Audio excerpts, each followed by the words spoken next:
মালকিন, আপনারা তো এক্ষুনি চলে আসবেন, সোনাইকে আমার কাছে রেখে যান না। ঠিক আছে গঙ্গা, সোনাইকে একদম কাঁদাবি না আর ঘর ছেড়ে কোথাও যাবি না। ঠিক আছে মালকিন। আমার সোনা, আমাকে দুটো ভিক্ষা দেবে? দিচ্ছি, দাঁড়াও।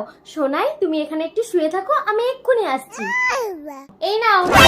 ভিখারিটা কোথায় গেল? ও আমার সোনাই কোথায় গেল? আমার সোনাই, আমার সোনাই। তার মানে ভিখারিটা আমার সোনাইকে নিয়ে পালিয়েছে। ও মা গো, আমি মালকিনকে কি জবাব দেব? আমাকে তো মালকিন মেরে ফেলবে।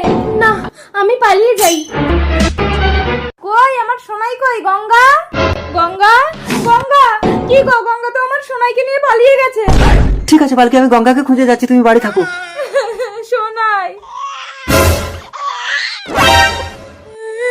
এই তুই কে? আমার ঘরে ঢুকে আমার সোনাইকে দুধ খাওয়াচ্ছিস? না, এ আমার ছেলে। না, সোনাই আমার ছেলে। আমি একে দেবো না।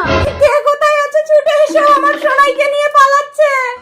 আরে এই দাঁড়াও দাঁড়াও দাঁড়াও, কি হয়েছে? দেখুন না প্রধান সাহেব। প্রধান সাহেব, তার মানে পরিষ্কার এই বাচ্চা। না প্রধান সাহেব, এ আমার ছেলে। কি করে? ওর কোনো সন্তান হয়নি বলে ওর স্বামী আমার ছেলেকে এনেছিল। প্রধান সাহেব, এদের দুজনকে বলুন বাচ্চাকে বুকে দুধ খাওয়াতে, তাহলেই প্রমাণ হয়ে যাবে এই বাচ্চা কার। হ্যাঁ, তাই হবে। প্রধান সাহেব, আপনি হয়তো জানেন না, সব মায়ের বুকের দুধ হয় না। এই মাথা মোটা দল, তোরা চুপ কর। দেখি বাচ্চাটা আমার কাছে দাও তো। আরে প্রধান সাহেব, কি করছেন? বাচ্চাটাকে বৃষ্টির মধ্যে রাস্তায় শুয়ে দিচ্ছেন। এই বাচ্চার কান্না শুনে যে চুপচাপ দাঁড়িয়ে থাকতে পারবে, সেই বাচ্চার প্রকৃত মা। আমাকে চুপচাপ দাঁড়িয়ে থাকতে হবে। না সোনাই, আমি যে তোর মা।